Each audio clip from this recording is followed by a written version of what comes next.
Hello everyone and welcome to another episode of South York's Allotment. Here I'm just showing you that this was a gift from my other half for Christmas, and it's for my planning for this forthcoming year. All my ideas, planting times, harvesting, sowing, transplanting, anything you want is going to go in this book. So this can be kind of like my Bible, my journal, whatever you want to call it. So I'll just show you what I've been up to using this book. Okay, so at the moment I've just basically been logging what I've been sowing, planting. So there you can see it's the show onions variety Kelsey. I did them on the 10th of December. I've got the tomatoes to put in there soon, so they can go in there. Keep the log going. Right then. And this is the plan for allotment 2. So, here we go. You've got the pen shed at the back, which I'm hoping to get probably March time, I'd say. I've already got the greenhouse, that just needs a base. I'm going to make a wooden base and concrete that in. I've got a decked area I want to do, slab paths, so I've got access all to that side of things. All these, what say RB1 through to 24, that stands for raised bed. So I shall show you in a minute what I've got planned for each one of those beds.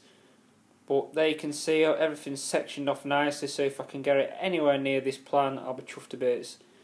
A few flower borders, segregated raised beds with wood chip. There's a lot of wood chip what's just been done by the council near the woodland near here, so there's up team barrows full. So I'm allowed to take some of that, so gets out of their way, and also it's recyclable. It can keep the weeds down in between the beds. The beds will need topping up with some form of muck, so what I'll probably do is the grow bags what was in the big greenhouse, I'll sift through them nicely, add a bit of fertiliser and then put those in and top them up with a bit of muck or some leaf mould. So, just turn the page. Here we go.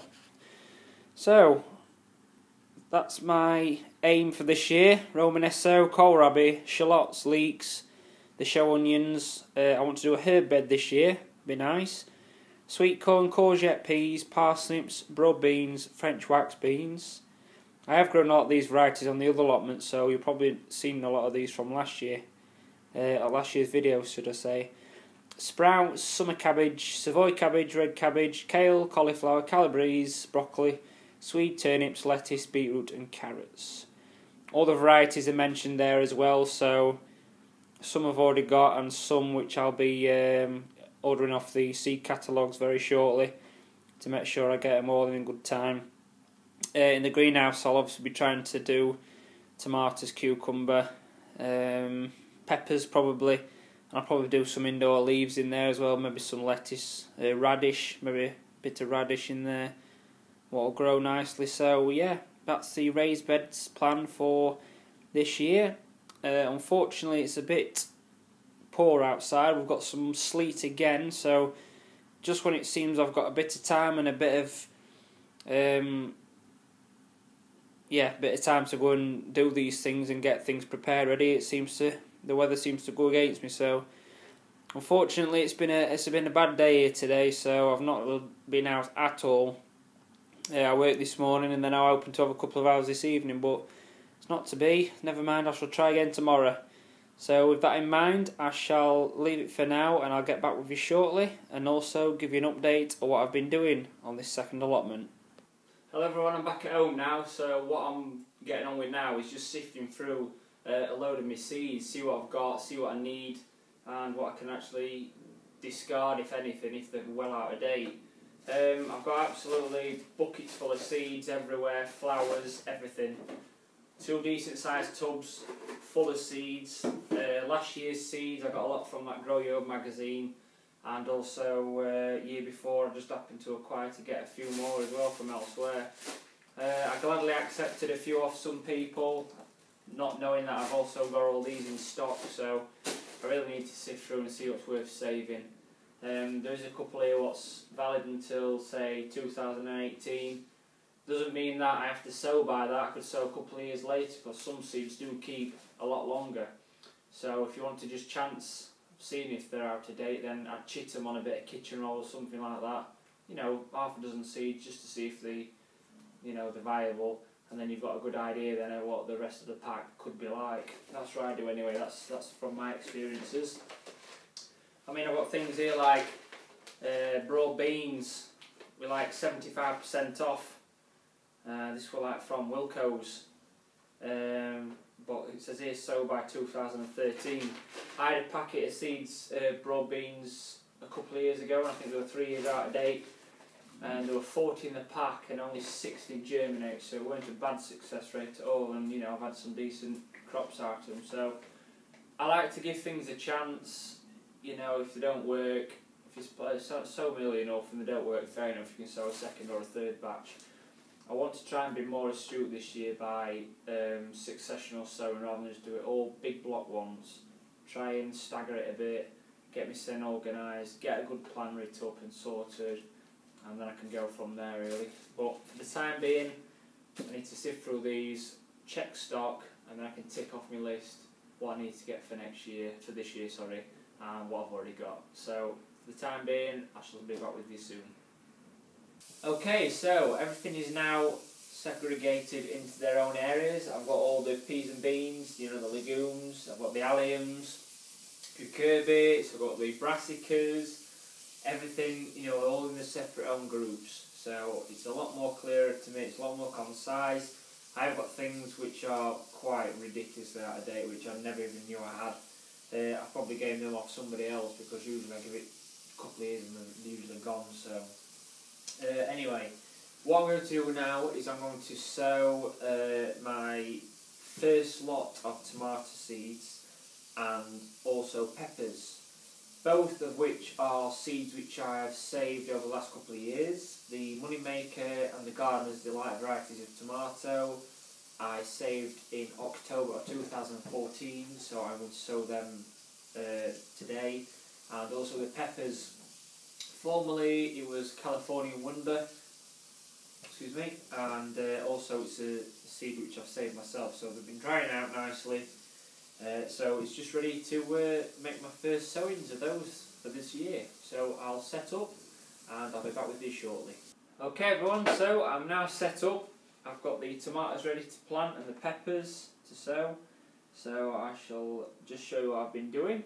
Firstly, I got this tray last year. It was from Aldi. It was $1.99. You got this tray here, which is what the pots sit in. It's kind of like holds the pots and also the water. You get 5 of these 4-celled pots here, which slot in nicely, just like so.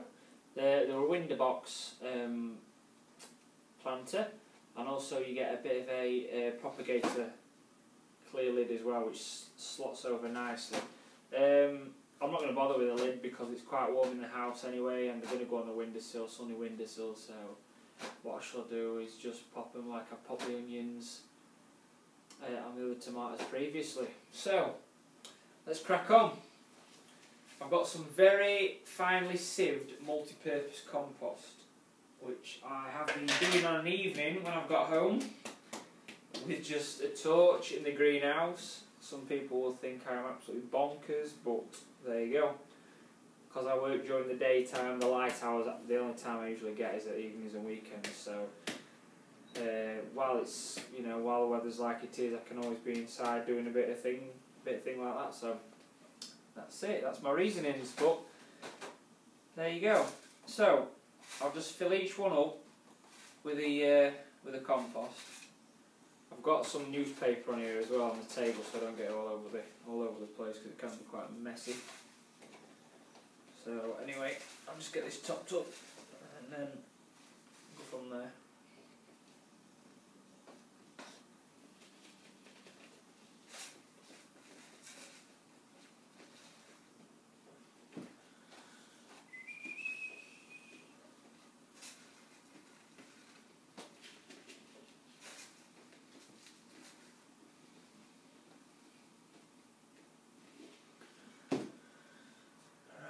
Just fill the cells up nicely, nice and evenly.